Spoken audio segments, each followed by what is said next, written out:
Туркменские власти преследуют критиков режима. Таджикистан попал в двадцатку стран с самыми высокими ценами. В Узбекистан прибыли российские учителя. Правоохранительные органы Туркменистана активно разыскивают жительницу Ашхабада, подробно рассказавшую правозащитному центру мемориала о коррупции, злоупотреблениях и пытках в туркменских тюрьмах. Информацию об этом мемориал опубликовал на своем сайте в декабре 2020 и феврале 2021 года. Третья статья готовится к публикации. По рассказам женщины, 24 февраля 3 родственников женщины вызвали в отделение полиции, где расспрашивали о ней и ее супруге. Офицер полиции, как утверждается, при этом требовал: успокойте ее, пусть она замолчит.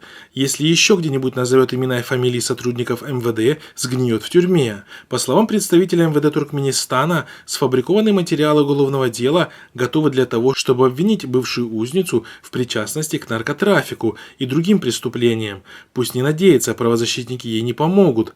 Передали ей через родственников силовики. В мемориале предполагают, что туркменские власти сфабриковали и направили в Россию запросы о причастности женщины к преступлениям, так как на прошлой неделе полиция и ФСБ начали опрашивать ее знакомых в Москве, выяснять ее контакты и местонахождение. Вряд ли они смогут куда-то выезжать из страны, соответственно, их ближайшие. Правозащитники указывают, что туркменские власти пытаются не допустить новых разоблачений. Особую активность проявляет МВД Туркменистана, высокопоставленные сотрудники которого причастны к описанным рассказчицей злоупотреблениям в местах лишения свободы. Следует также заметить, что точно такая же схема запугивания инакомыслящих через их близких и родственников практикуется по всему региону с некоторыми отличиями.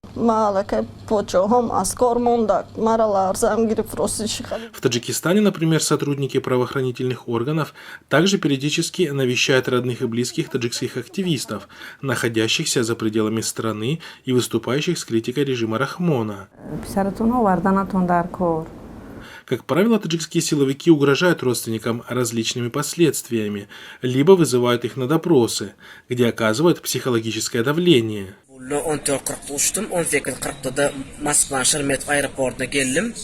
Напомним, что Туркменистан есть и остается одной из самых закрытых стран в Центральной Азии, в том числе в информационной сфере.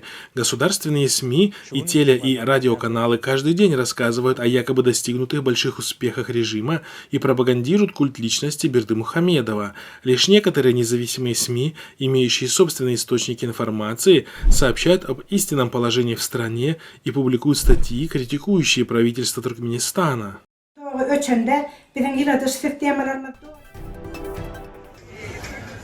В список 20 стран с самой высокой стоимостью продовольствия относительно среднего дохода вошел Таджикистан.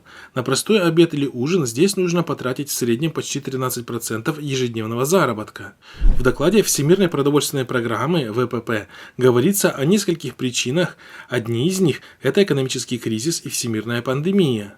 Для сравнения, в Южном Судане, который занял в этой двадцатке первое место с самой высокой стоимостью еды из расчета доходов населения, житель этой страны должен в среднем работать почти 2 дня для того, чтобы позволить себе тарелку самой простой еды, такой, например, как рис с бобами. В Нью-Йорке, в одном из самых благополучных городов планеты, тарелка недорогой еды в среднем обходится в 0,6% дневного дохода.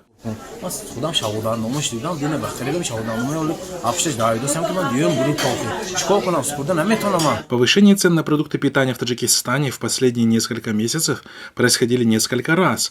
Люди все больше и больше ощущают последствия роста цен на товары и услуги.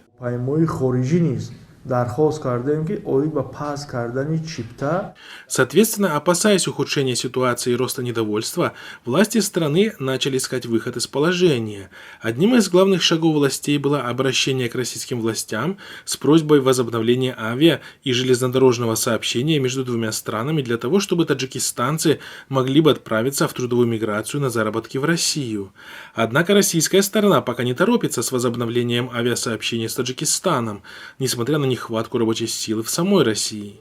Некоторые наблюдатели высказывают мнение, что, вероятно, воспользовавшись сложной экономической ситуацией в Таджикистане, Кремль планирует использовать трудовых мигрантов как рычаг давления на Таджикистан с целью принуждения его войти в ЕАЭС, тогда как режим Рахмона уже долгое время воздерживается от вступления в это интеграционное объединение. Очень больше это прежде всего и перемещение рабочей силы, и единая политика какая-то макроэкономическая. Да?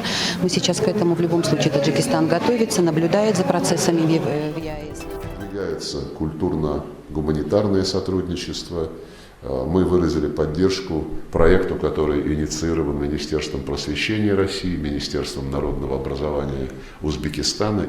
2 марта в Узбекистан прибыла 3-я группа учителей русского языка для работы в местных школах. Общее количество российских специалистов, которые теперь преподают русский язык в рамках гуманитарного проекта «Класс», составит 100 человек, сообщили в пресс-службе Министерства просвещения России. Проект «Класс» реализуется Минпросвещением России совместно с Министерством народного образования Республики Узбекистан и благотворительным фондом «Наука, искусство и спорт» с 2020 года. Число российских учителей, работающих в школах Узбекистана, планируется довести до 1000 человек. Об этом заявила представитель Министерства иностранных дел России Мария Захарова на брифинге в октябре 2020 года. В Узбекистане, как вы знаете, мы осуществляем ряд совместных образовательных проектов, которые направлены на укрепление знания русского языка по своему распространению, социальной значимости. Захарова отметила, что средства на реализацию проекта будут выделены из федерального бюджета России. Часть средств также предоставит узбекистанская сторона и спонсоры. Школу с русским обучением для того, чтобы я знал больше языков. Отметим, за последние несколько лет Россия активно внедряет свои культурные и образовательные проекты в страны Центральной Азии. Аналогичные гуманитарные проекты существуют с 2017 года в Таджикистане и с 2019 года в Кыргызстане. Прибыла группа российских учителей русского языка и методистов. Эксперты отмечают, что истинной целью реализации данных проектов является русская культурно-политическая экспансия России в страны Центральной Азии для реализации ее колониальных планов в этом регионе. Редакция Хабархо обратилась за комментарием к известному узбекскому оппозиционному политику доктору Намозу Нурмумину.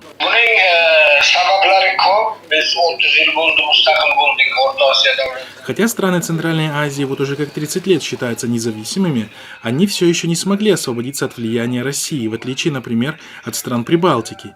Из 15 бывших советских республик Латвия, Литва и Эстония, Грузия, Украина, а теперь и 6-я Молдова далеко отошли от влияния России.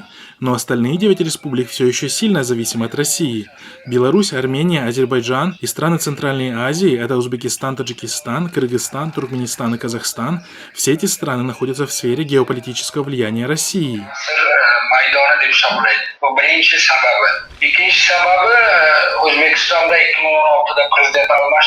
В 2016 году сменился президент Узбекистана. После смерти диктатора Каримова и прихода к власти Мирзияева началось сближение с Россией. При Каримове отношения с Россией были не очень близкими. Такое сближение отчетливо наблюдается во многом. Например, Узбекистан стал наблюдателем в Евразийском экономическом союзе, а в ближайшем будущем может стать его членом. Этот Евразийский экономический союз – это не только экономический союз, он имеет и политические аспекты, но об этом умалчивается. Россия все больше пытается усилить свое влияние в странах Центральной Азии именно с помощью внедрения русского языка, а также посредством иных политических и экономических инструментов. С